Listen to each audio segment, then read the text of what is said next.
Hello HEMA friends and welcome to this new episode of the Longsword Beginner's Guide. Today we are going to learn the Cavazione and apply it in a series of different techniques. But first of all, let's give a look to the Cavazione itself.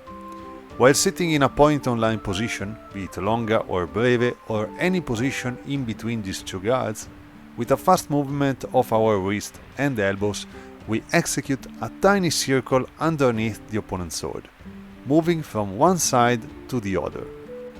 Actually, it's a pretty simple movement, but at first it feels clumsy and complex. Don't worry, it is just a question of exercising the movement. Very good, let's jump into the first action. The first Cavazione exercise is pretty straightforward. The opponent binds on our sword on the outside line and applies pressure to move it aside, to gain some space for its future plan.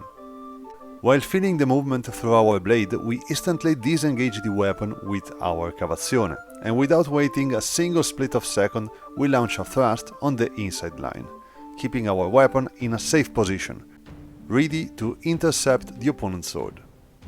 We can land this action with a single step forward, or with two or more steps forward and then sideways, away from his sword. Very good. Now let's move toward the most important tactical use of the Cavazione, namely the feint. Starting from the same crossing, we use our Cavazione to feint a thrust on the inside line. We don't need to push the thrust, or we will lose the momentum and the time gained to land the real attack.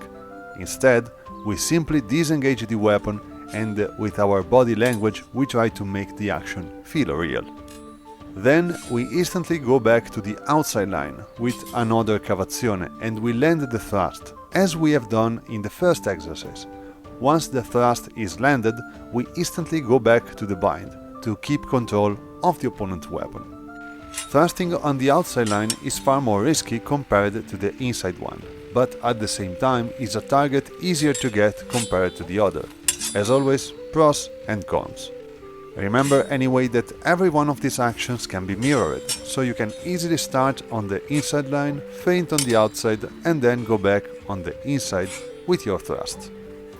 Very good, let's go for the last action, the double Cavazione feint. Well, this action needs a bit more control and confidence to land, but it is really easy to explain at this point. We do the same action as before. We do a Cavazione feint on the inside, in a believable way. Remember, body language, don't push forward the weapon, this is crucial. Then we do another Cavazione feint on the outside line, and then we go back to the inside line and we thrust. This action looks funny, but who knows how much times I have landed it by now. Remember that to properly land all of these feints actions, you need to probe the opponent to learn his defensive motor schemes, as we have seen in the 18th episode of this series. Otherwise, a feint, or even worse, a series of feints, may become synonymous of suicide. Very good people, we have seen the Cavazione and we increased our feints repertoire. The next time we will explore 3 different types of full gear sparring, 3 tools to better triangulate a realistic approach to sword fighting. In the meantime, remember that if you want to help this channel grow up, you can simply drop a sub if you haven't done it yet, or join my Patreon community, link in the description. Thanks for watching people and, as always, see you next time.